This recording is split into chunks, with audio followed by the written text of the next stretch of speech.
अस्सलामु अलैकुम वरहमतुल्लाहि वबरकातुहू। बिस्मिल्लाहिर्रहमानिर्रहीम। मोहतरम भाइयों बुजुर्गों दोस्तों, हज 2025 में जाने वाले सारे आज़मी किराम और जो वेटिंग में हैं, सबको अल्लाह तबारक ताला हज 2025 के लिए कबूल फरमाए, आसान फरमाए। मुअज़्ज़ज़ सामिईन किराम, आज हम बात करेंगे आज़मीन को हज में जाने से पहले टिक्का वगैरह दिया जाता है। डॉक्टर नवीन वर्मा हमें टिक्का के बारे में खास ज़रूरी बातें बताएंगे। ये टिक्का हर हाजी को लगाना ज़रूरी है। डॉक्टर नवीन वर्मा की बात समाअत फरमाएं। अब हमारे ट्रेनिंग सेशन का पहला सेशन हम शुरू करने जा रहे हैं। सबसे पहले मैं आपको ये बताता चलूं कि हुज्जाज कराम को टीके वगैरह दिए जाते हैं हज पर जाने से पहले, और उनके लिए सऊदी अरब में भी तिब्बी इमदाद के लिए हिंदुस्तानी सरकार बहुत कुछ करती है। हमारे दरमियान डॉक्टर नवीन वर्मा जो कि डिप्टी डायरेक्टर हैं directorate general of health service में, मैं उनसे गुजारिश करूंगा कि वो डायस पर तशरीफ़ लाएं और आप लोगों से ये बताएं कि हिंदुस्तानी हुकूमत ने, खासकर हमारे महकमा सेहत ने हाजियों के लिए हिंदुस्तान में और सऊदी अरबिया में क्या क्या इंतजाम किए हैं। Doctor Naveen Verma sir.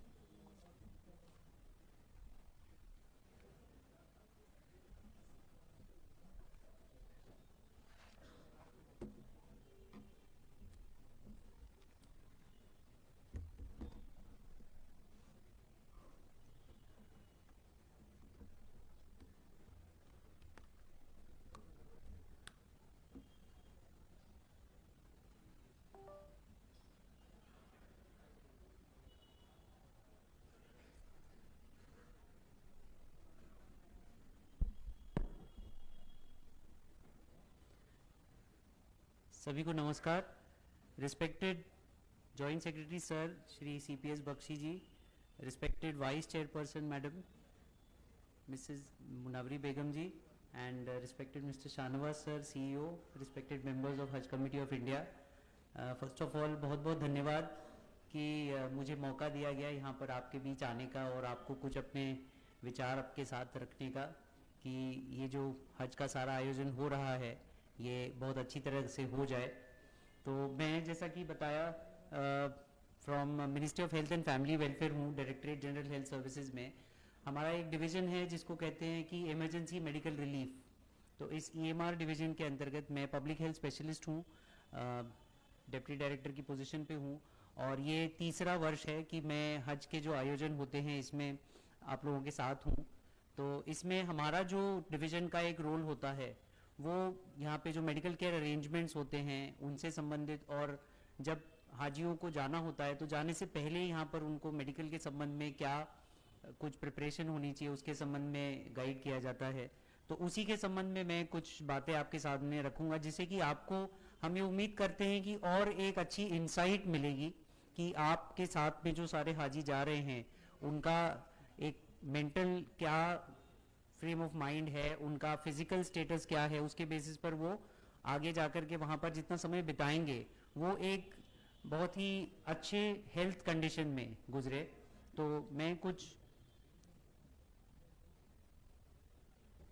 Slides के माध्यम से कुछ अपनी बातें रखूंगा, इसके साथ साथ कुछ अपने विचार भी आपके साथ शेयर करूंगा। जी,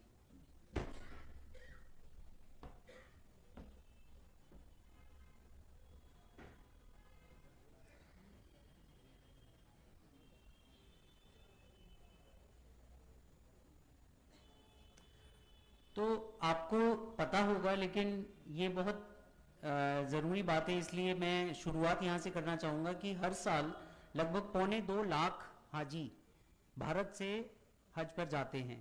तो ये एक बहुत बड़ी संख्या होने की वजह से हम लोगों को उनके स्वास्थ्य को ध्यान में रखते हुए यहाँ से कुछ मेडिकल केयर अरेंजमेंट्स के अंतर्गत डॉक्टर्स और पैरामेडिकल स्टाफ, जिनमें कि नर्सिंग ऑफिसर, फार्मासिस्ट और अलग तरह के टेक्नीशियंस ये साथ में जाते हैं। वहाँ पर उनकी टेम्प्रेरी मेडिकल केयर के लिए कुछ अस्पताल स्थापित किए जाते हैं, वहाँ पर टेम्प्रेरी डिस्पेंसरीज बनाई जाती हैं। तो वहाँ पर जो भी हाजी हैं उनको जो भी स्वास्थ्य से संबंधित ज़रूरत है उस ज़रूरत को पूरा करने के लिए, तो इसमें मेन रोल तो जो है मिनिस्ट्री ऑफ माइनॉरिटी अफेयर्स का है, लेकिन मिनिस्ट्री ऑफ माइनॉरिटी अफेयर्स के साथ जो संबंधित मिनिस्ट्री हैं वो संबंधित मिनिस्ट्री भी अपने स्पेशलाइजेशन जो भी उनका टॉपिक है उससे संबंधित सपोर्ट करती है। तो मिनिस्ट्री ऑफ हेल्थ के पास जो काम आता है उसमें इन डॉक्टर्स और पैरामेडिकल स्टाफ को सिलेक्ट करके वहाँ पर भेजने के संबंध में कुछ काम आता है, तो इसमें अपना हेल्प करते हैं। इसमें जो मेन फोकस होता है वो होता है कि जाने से पहले यहाँ पर मेडिकल सर्टिफिकेट उनका बनाया जाए, उनका एक प्री स्क्रीनिंग यानी कि उनको पहले से कोई बीमारियां हैं कि नहीं इस बात का ध्यान रखते हुए उनको वहाँ पर गाइड किया जाए कि जाने के बाद उनको किन बातों का ध्यान रखना है। इसके अलावा वहाँ पर जो भी इमरजेंसी रिस्पॉन्स होते हैं, यहाँ पर जो भी अरेंजमेंट्स होते हैं उसमें भी मिनिस्ट्री ऑफ हेल्थ के काफ़ी इनपुट्स होते हैं, जो कि मिनिस्ट्री ऑफ एक्सटर्नल अफेयर्स के साथ जो काउंसलेट जनरल जेड्डा में है वो सारा अरेंजमेंट करते हैं, उनके साथ मिलकर के अरेंजमेंट किया जाता है। तो हेल्थ स्क्रीनिंग में जैसा कि हम नॉर्मली कोई भी काम के लिए अगर जाते हैं तो कई बार हमसे मेडिकल सर्टिफिकेट मांगा जाता है, तो उसी तरह का मेडिकल सर्टिफिकेट सभी हाजियों के द्वारा भी भरा जाता है।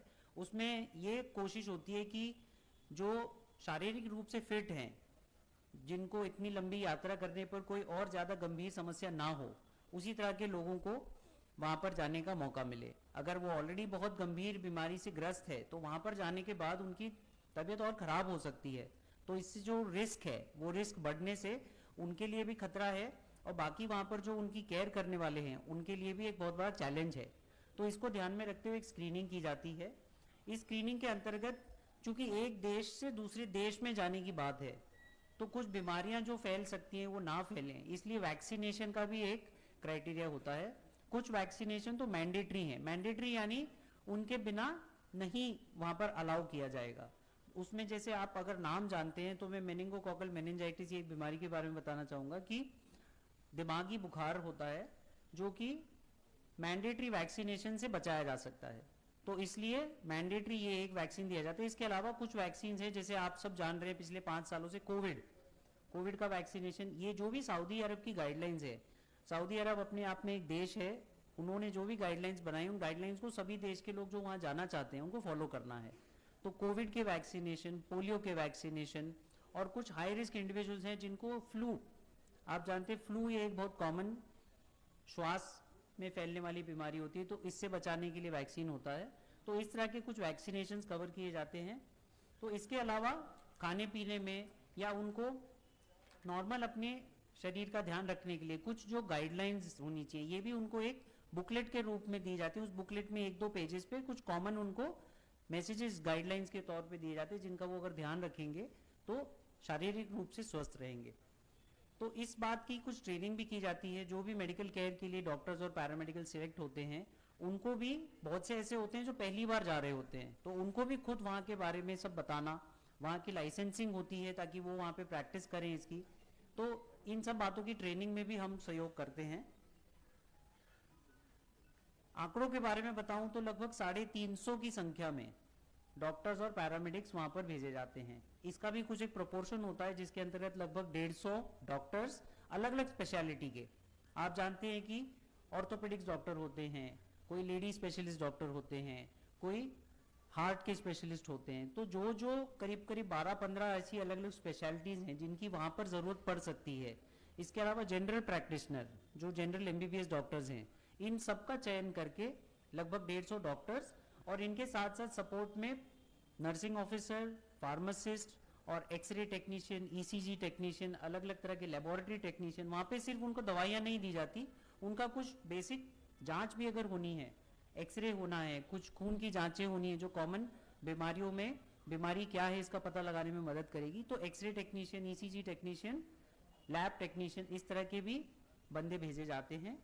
तो इसके लिए पिछले 2 सालों में मिनिस्ट्री ऑफ हेल्थ ने सभी के एप्लीकेशंस मंगा के एक प्रक्रिया करी थी, लेकिन इस बार जैसा कि सर ने कहा कि डिजिटलाइजेशन ये एक बहुत इंपॉर्टेंट हमारे हर काम के पहलू में जुड़ता जा रहा है, तो सिलेक्शन के प्रोसीजर में भी इस साल मिनिस्ट्री ऑफ हेल्थ के द्वारा NIC की मदद लेकर एक ऑनलाइन पोर्टल बना करके सिलेक्शन किया गया। तो उसमें भी हम उम्मीद कर रहे हैं कि और अच्छे जो लोग अच्छी भावना से वहाँ पर काम करेंगे और इंटेलेक्चुअली अपने जो फील्ड है उसमें एक्सपर्ट होंगे, इस तरह के लोग वहाँ पर काम करने में मदद करेंगे।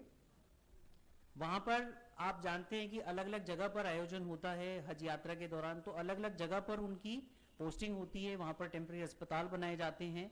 तो उनके साथ आपको अच्छा तालमेल बना करके रखना है, क्योंकि आप जिन हाजियों के साथ रहेंगे उनको अगर कोई बीमारी है, उनको कोई दवाई की ज़रूरत है, तो वो आपसे भी ज़रूर हेल्प चाहेंगे कि आप उनको डिस्पेंसरी तक या अस्पताल तक कैसे जाते हैं उसके बारे में कुछ गाइड कर सकें।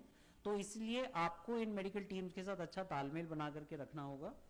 इसके अलावा वहाँ पे एम्बुलेंसेस की भी व्यवस्था होती है, जैसा सर ने बताया कि बसेस की व्यवस्था होती है, तो वैसे ही पेशेंट्स को ट्रांसपोर्ट करने के लिए कुछ एम्बुलेंसेस की व्यवस्था होती है। उसका अपना एक वहाँ पर कंट्रोल रूम बनता है, जिससे सारे अपने एम्बुलेंसेस में कहीं अस्पताल में जाना है तो उसके लिए यूज़ कर सके, प्लस वापस उनको ड्रॉप करना है अपनी स्टे लोकेशंस पे। तो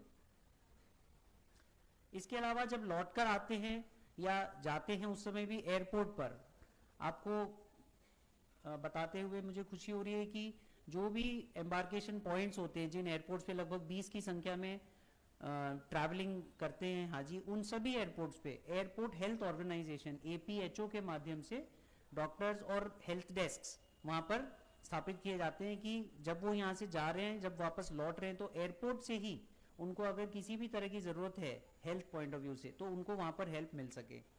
इसके अलावा ये सारी जानकारी वहाँ पर भी जब कोई भी पेशेंट देखा जाता है, उनको दवाइयाँ दी जाती हैं, सारी जानकारी कंप्यूटर पे कोशिश की जाती है कि रिकॉर्ड की जाए। इससे हम लोगों को किस टाइप की बीमारियाँ हो रही है, उनके लिए किस टाइप की दवाइयाँ वहाँ पर भेजनी चाहिए, ये सारी बातों का एक डेटा जमा होता रहे और आने वाले सालों में इसको हम लोगों को यूज़ करके और अच्छे तरीके से ये आयोजन करने में मदद मिले।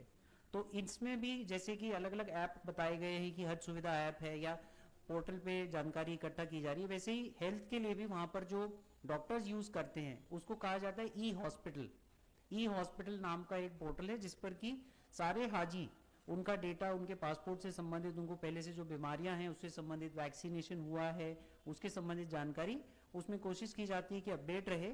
और जो ट्रीटमेंट वो वहाँ पर लेते हैं, क्योंकि एक दिन वो एक डिस्पेंसरी में जाएंगे, हो सकता है 8 दिन बाद दूसरी डिस्पेंसरी में जाएं, तो उनका जो हेल्थ स्टेटस है वो वहाँ पर कंटिन्यू अपडेट होता रहे और इसी तरह उनको बेस्ट मेडिकल ट्रीटमेंट वहाँ पर जो भी अवेलेबल हो वो मिल सके।